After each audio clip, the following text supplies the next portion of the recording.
Maria Castellano hadn't seen her own property in 4 years, not once. Not even a photograph that told the truth. She'd been stationed overseas the entire time, managing logistics for a defense contractor in the Middle East, sending money home every month, marking days off a calendar taped inside her footlocker. The plan had always been simple: come home. Build the small farmhouse she'd promised herself since she was 19 years old, and driving past empty pastures on her way to basic training, dreaming about the day she'd own a piece of quiet ground all her own. Instead, she turned off the county road onto Hollow Creek Lane and stopped her rental car in the middle of the gravel, engine still running, hands frozen on the wheel. Her 3 acres, the ones she'd bought outright with her enlistment bonus, the ones with her name on a deed sitting in a fireproof lockbox back in her mother's closet, were gone. In their place sat a freshly paved lot, floodlights on tall poles, and a large sign bolted to a post that read Hollow Creek Estates, HOA, Premium RV and Boat Storage, $150/month. 30, some vehicles filled the space: campers, boats on trailers, a couple of jet skis under tarps. Someone had turned her future home into a storage yard, and from the looks of the crisp new paint on the sign, they were proud of it. Maria stepped out of the car, boots crunching gravel that had no business being there, and walked toward a small office shed near the entrance where a man in a polo shirt sat behind a folding table, thumbing through a stack of cash. "Excuse me," she said. "This is my land." He glanced up, unbothered, the way people look at someone they've already decided isn't worth their full attention. "This is HOA storage, community amenity. If you've got a complaint, take it to the board." She didn't raise her voice. She'd learned a long time ago that raising your voice only gives people a reason to stop listening. "I have the deed," she said. "You're going to want to hear this before you cash another dollar of that money." He didn't know it yet, but he'd just started a fight he had absolutely no chance of winning. Maria Castellano was 36 years old, a logistics specialist who'd spent nearly 2 decades learning how systems worked: supply chains, contracts, paperwork trails that stretched across continents. She'd bought her 3 acres on Hollow Creek Lane in 2020, cash, right before shipping out on what was supposed to be a 4-year overseas assignment. It was raw land, mostly scrub brush and a good well, but it had a view of the mountains that made her chest ache every time she thought about it during long nights on deployment. She'd planned every inch of that farmhouse in her head: a wraparound porch, a garden for her mother, who'd never had the space for one, a guest room for her younger brother, who was struggling to find steady footing after his own discharge.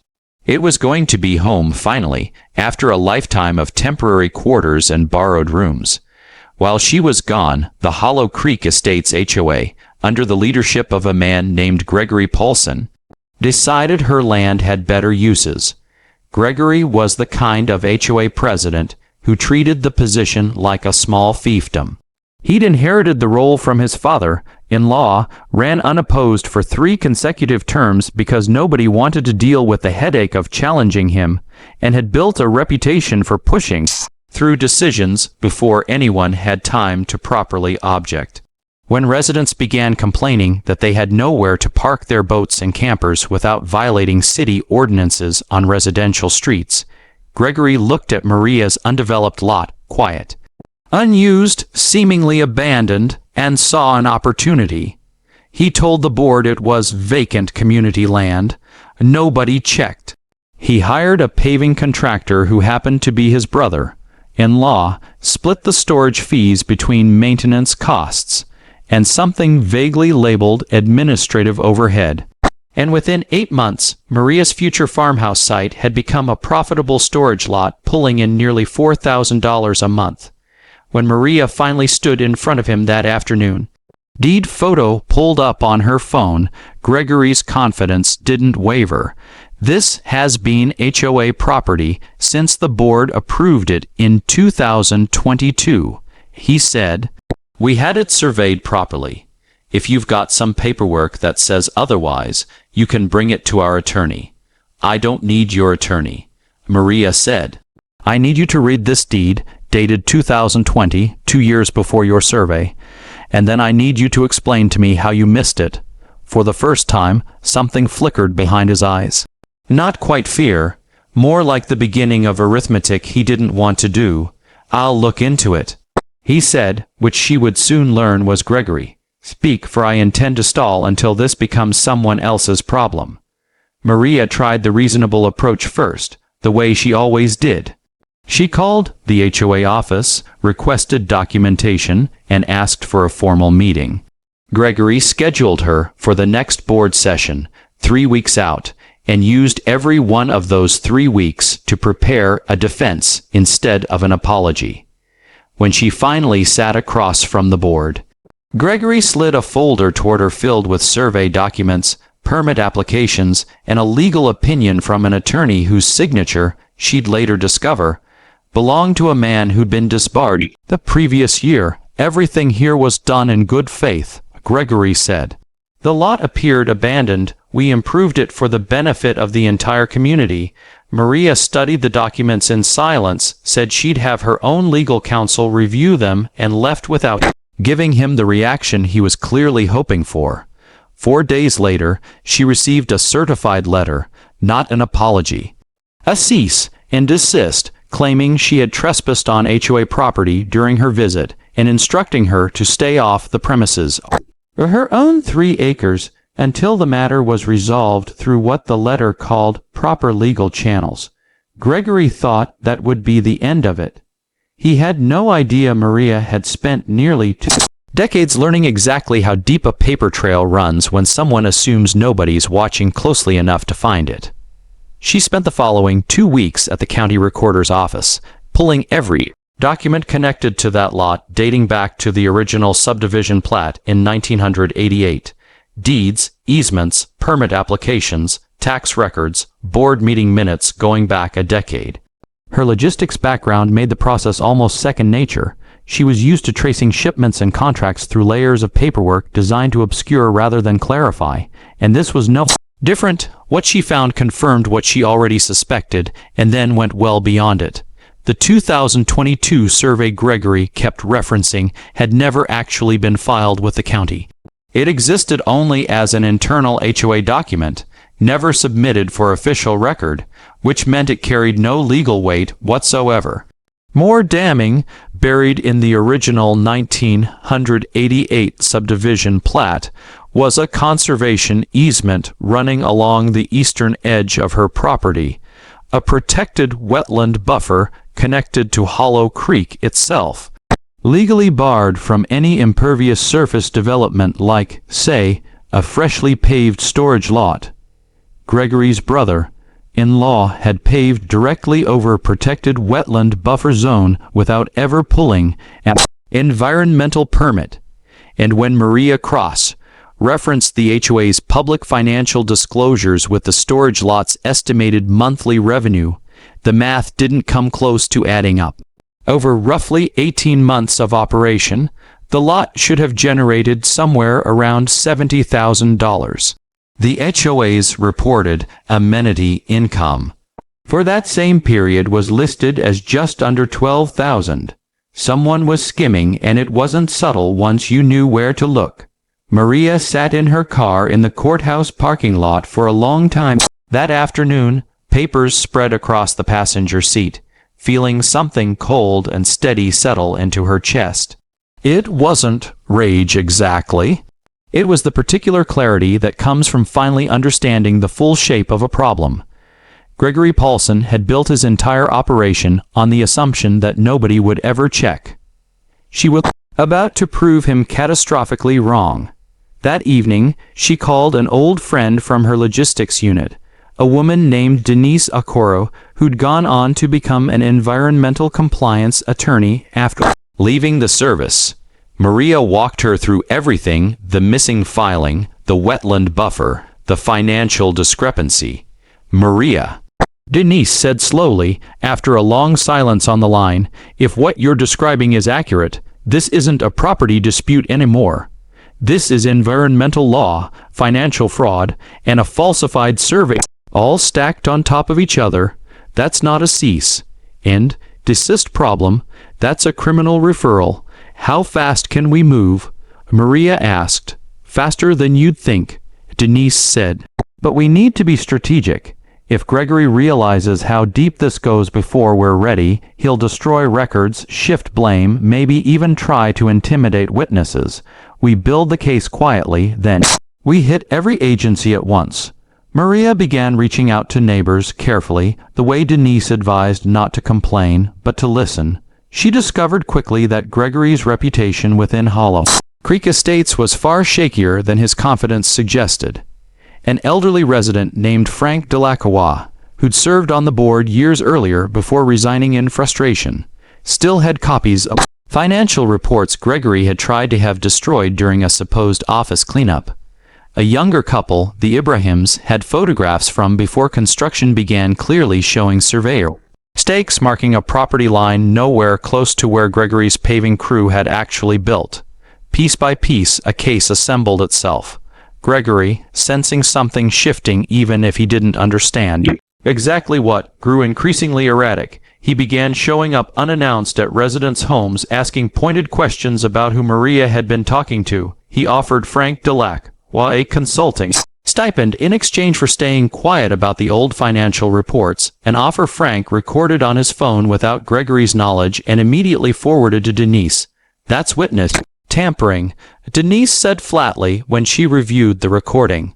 He's making this so much worse for himself, and he doesn't even realize it. 2 weeks before Denise planned to file the coordinated complaints, Gregory made his most reckless move yet. He convinced a slim majority of the remaining board to approve an emergency resolution declaring Maria a trespasser posing an ongoing threat to community property, using it to justify filing for a permanent injunction barring her from ever setting foot on her own land again. Frank called Maria the moment he heard. He's panicking, Frank said. A man like Gregory only reaches for something that desperate when he knows the walls are closing in. Denise agreed and saw an opportunity in it. An injunction request built on fabricated trespassing claims, filed by someone we're about to formally accuse of financial fraud and environmental violations. That's not a defense. That's a headline waiting to happen. It became one faster than either of them expected. Frank's granddaughter, a local reporter named Talia Delacroix, had been quietly documenting the situation for weeks after her grandfather first told her about the falsified financial reports. By the time Gregory's injunction attempt became public record, Talia had assembled enough material for a full segment: survey discrepancies, financial statements, the recorded bribery attempt, and an on-camera interview with Frank himself, who delivered a line that would become the segment's opening. That man paved over protected wetland and a veteran's homestead, and he used our own dues to help pay for it. Somebody needed to say that out loud. Talia scheduled the piece to air the same weekend Gregory had planned an HOA Founders Day celebration, held, with an irony nobody could have scripted better, directly in the storage lot itself. Maria and Denise coordinated with the county's Environmental Compliance Office to conduct a routine inspection that same Saturday afternoon, timing it to align with maximum attendance, and, not coincidentally, with the tail end of a week of heavy spring rain that had already left the region's creeks running high. The morning of Founders Day broke warm and bright, the kind of day that made fresh asphalt shimmer under a cloudless sky. Gregory had gone all out: banners, a rented sound system, a table of catered barbecue set up between rows of boats and campers that had no legal right to be sitting where they sat. At 2 o'clock, Gregory climbed onto a small platform with a microphone, beaming at the crowd. Friends and neighbors, I'm proud to say this community amenity has been a resounding success, and next year we're looking at expanding capacity even further. Talia stepped forward with her own microphone before the applause even finished. Mr. Paulson, can you respond to allegations that this lot was built over a protected wetland easement without permits, on land that doesn't belong to the HOA? Gregory's smile didn't so much fade as collapse. That's a matter currently under legal review, he stammered. That was Maria's cue. She stepped forward from the edge of the crowd, deed in hand, county environmental inspectors already moving through the lot behind her with clipboards raised. Gregory, she said, loud enough to carry, there's something you should know about this land. Every head turned. The camera swung with them. She held up the deed, dated 2020, alongside a printout of the 1988 wetland easement filing. This is my property. You built on it without permission, paved over a protected wetland buffer without a permit, and diverted tens of thousands of dollars in storage fees away from this community's own budget. There's a reporter here, there are county inspectors here, and there's a financial trail with your signature on nearly every page. An inspector approached Gregory directly, clipboard raised. Sir, we need to discuss several violations, starting with unpermitted construction on a protected easement. Gregory stood frozen in the middle of his own celebration, 40 vehicles parked on land he'd never had the right to touch, watching 3 years of quiet theft unravel on live television. He was formally charged 11 days later with fraud, falsifying survey records, and environmental code violations tied to the wetland buffer. The HOA's insurance and Gregory's own assets were tapped for a settlement that covered Maria's legal fees, full restitution for the diverted storage revenue, and the cost of properly restoring the wetland buffer his brother-in-law had paved over. He was permanently barred from serving on any homeowners association board in the state, and the disbarred attorney whose forged signature appeared on the fraudulent survey opinion was referred separately for prosecution. Frank Delacroix stepped in as interim board president, with Denise's help rewriting the HOA's bylaws to require independent, county-filed surveys for any future development, and no more internal documents masquerading as legal fact.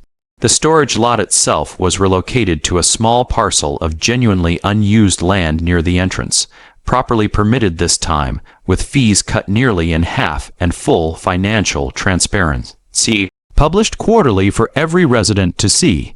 As for Maria, her settlement did more than restore what had been taken. It let her finally build what she'd been imagining since she was 19 years old, staring at pastures on her way to basic training. The wraparound porch went up that autumn. The garden for her mother came the following spring. Her brother moved into the guest room 6 months after that, slowly finding his footing the way people do when they finally have solid, honest ground beneath them. Frank came out for housewarming, leaning on his cane at the edge of the new porch, looking out at pasture that had been quietly stolen and was now, finally, exactly what it was always supposed to be, land like this. He said it doesn't forget who it belongs to, just sometimes takes a while for the paperwork to catch up.